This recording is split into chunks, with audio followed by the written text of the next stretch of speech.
Thank you, everybody, and congratulations. You made it through to the last presentation today. Thank you for your perseverance. It's nice to have an audience here.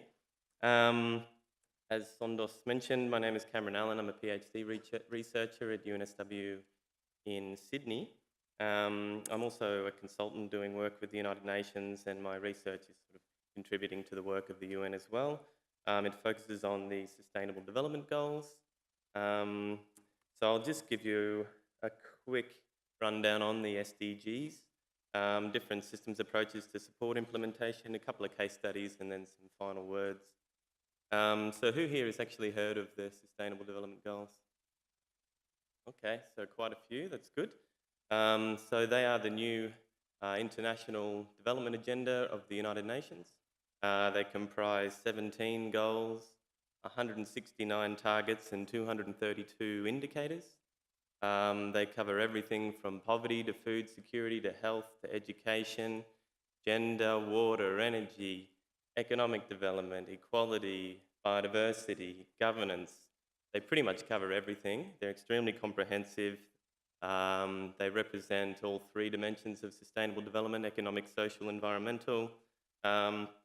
Unlike previous development agendas, they apply to both developed and developing countries, so Australia signed up to them as well. They commenced in last year and they have a 2030 timeframe. So they're a very challenging framework to try to implement because they are extremely comprehensive in terms of their scope. Countries really need to prioritise what they're going to focus their attention on. The SDGs are integrated and they have complex interlinkages and feedbacks and dynamics, so they really lend themselves to systems analysis approaches, and they're a real change from development approaches in the past, which were more narrow focused and linear, focusing on poverty or specific social objectives. I guess one of the key challenges is that we don't really have a very strong conceptual understanding of how the interlinkages between the different targets and goals work, which limits our ability to respond coherently. And we really need approaches and tools to be applied to the SDGs to analyse these interlinkages and trade-offs and synergies among the targets and support decision making. So with that said, there's experts and guidelines, etc., out there for implementing the SDGs, and they're all recommending the use of systems analysis approaches, which is really promising because these sorts of approaches are now entering the mainstream. A range of different approaches are recommended, from qualitative through to quantitative. I think we've pretty much touched on all of these today, from systems mapping and causal loop diagrams through to cross-impact analysis, sort of semi-quantitative approaches, through to quantitative dynamic modelling, system dynamics modelling and other models. But a key research question that I'm looking at is how and when to use these different approaches to support decision-making at the national level, in terms of how can we plug these different approaches into the sort of the plan, do, monitor, review sort of planning cycle of countries and policy development cycles of countries. So I've got a couple of case studies that look at different stages, I guess, of the planning cycle, the policy making cycle. Firstly, one on prioritisation of SDG targets, so sort of the initial stage of the policy making, which applies cross-impact analysis and network analysis. So this was actually part of a project that I did recently with the United Nations Economic Commission for Western Asia. I won't go into detail on the full assessment, but essentially it was used a multi-criteria analysis and a range of different assessment approaches to try to identify some higher priority targets for countries in the Arab region. 3 different criteria were used and 3 different types of analysis were used, but I'll just really focus in on one of them, which was a systems analysis that was done to try to assess the systemic impact of targets and try to identify higher leverage targets, where action to achieve a specific target, say renewable energy or access to drinking water or other targets, would have positive flow-on effects to a broad range of other targets. So they could be considered targets with a strong systemic impact. And it applied a couple of different types of analysis I'll just mention briefly. So the first approach was, these are fairly simple approaches, I guess. The first used a 7-point scale that's been developed by the International Council for Science for exploring interactions between the SDGs, and it uses a scoring framework ranging from -3 for strong trade-offs to +3 for strong synergies. There's a range of publications now that have used panels of experts to try to assess the interlinkages and score these different interlinkages between targets, so you can draw on that evidence base in order to undertake these sorts of analyses. So I analysed a set of SDG targets and calculated cumulative scores for different targets, and you can see the green shading there identifies targets that had a strong synergistic impact or strong positive impacts with other targets, and the red shading highlights strong negative impacts or trade-offs. So high leverage targets could be considered those that have the high green shading. Now all the numbers down the left-hand side are just numbers of specific SDG targets. They're all numbered in the agenda, but the high-ranking ones there relate to Goal 7, which is on energy, Goal 2, which is on food security, etc. Now, to take this a step further, we also undertook some network analysis. So this provides a much more visual, nice, easy to interpret output, where we plug the same information and data on interactions, the same scoring, into some network analysis software called Kumu, which produces charts like this. Essentially, the charts or the software uses a range of different network analysis metrics. If you're familiar with network analysis, these are pretty standard metrics used by the different software packages, different metrics called out degree, closeness centrality, and weighted centrality. Essentially what they do is score and rank the different targets in a network in terms of their interconnectedness and their influence within a network. And the darker the colour and the larger the circle represent stronger interlinkages between targets. So there was pretty high degree of consistency across those different approaches. We were able to identify 11 targets that could be considered high leverage targets, but it is a fairly simple approach. It's not very resource intensive, so it's useful for initial stages, initial prioritisation, but it's pretty limited when it comes to sort of more detailed policy evaluation. So as part of my research, I'm also looking at using dynamic modelling to support policy evaluation for the SDGs. One of the key priority sectors that came up well in the prioritisation process was the energy sector. So I did a program recently with the Millennium Institute, which some of you may know is a well-known institute in the system dynamics community, and it focused on a country in West Africa. The objective was to model the installation of solar PV capacity out to 2030 and longer term out to 2050 and even 2060, and provide advice to the government on policy options and impacts on a range of different variables such as GDP, greenhouse gas emissions, energy security. So we built a integrated macroeconomic system dynamics model in Vensim. It included 10 sectors originally, which covered economic, social, and environmental modules, and then we built a separate model for solar PV.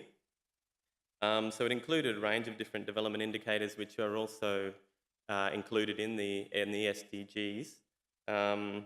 It was calibrated on real data over a 25-year period from 1990 through to 2015, and included interconnections and feedbacks across all of those different modules.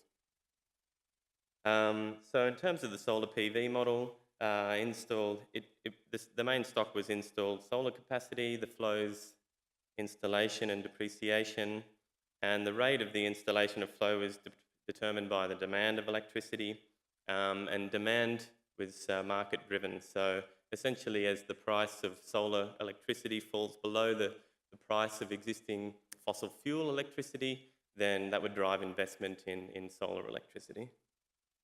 So you won't be able to see this probably, but this is essentially the stock and flow model of the PV sector in Vensim.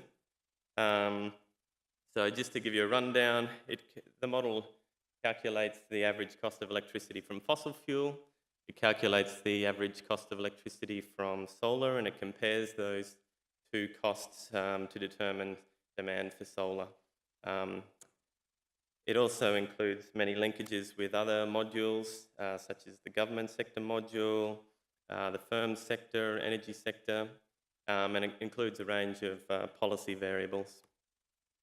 So we ran a baseline scenario which essentially showed that the cost of solar PV is actually falling dramatically. It's probably no surprise.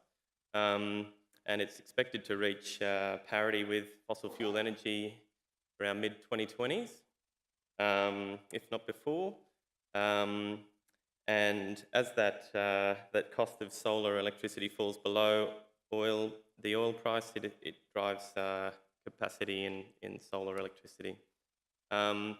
We also developed some policy scenarios, including the introduction of a subsidy to reduce the cost of solar. And effectively, the effect of that is essentially bringing forward the time frame for investment in solar electricity by bringing forward that price parity point with fossil fuel electricity. So it just shows, I guess, the effect of these types of government policies. But obviously they come at a cost to government. But the model also enables you to analyse and assess those costs and compare the benefits of the policy in terms of GDP, energy security, greenhouse gas emissions, and makes the decision making more transparent. So I guess by developing and applying this sort of system dynamics model, we can really look at the different key feedback loops and leverage points. You can draw some different causal loop diagrams that help to understand those different feedbacks. They can analyse a range of different policy options. We ran several different policy scenarios. They can help to identify the best combination of policy interventions based on different criteria. And they can also enable an assessment of impacts on a range of different variables that are included in the model, and many of these variables linked to the Sustainable Development Goals as well. So they can also be linked to the achievement of these goals. You know, this sort of quantitative simulation is much more valuable for policy evaluation compared with the previous case study. But you also need to set your priorities before you undertake this type of modelling, because it's extremely time consuming and resource intensive. So actually combining these different approaches can be a useful way to sort of move forward on the SDGs or on any policy challenge in a sequential way.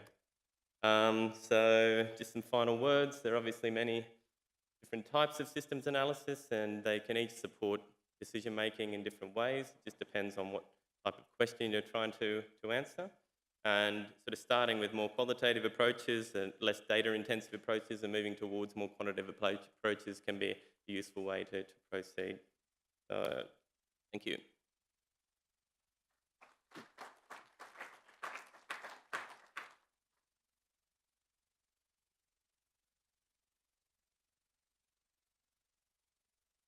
Yes.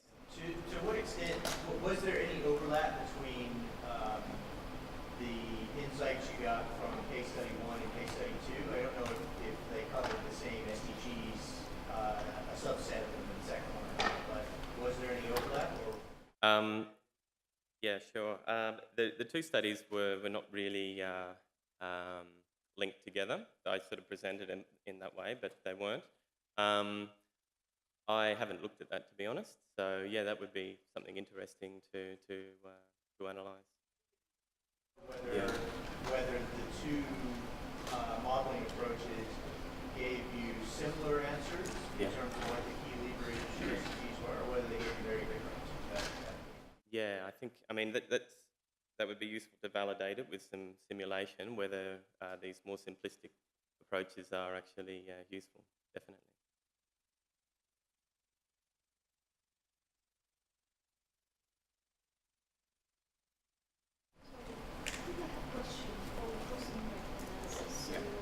How do you make sure that the results are consistent, since my understanding was in the way you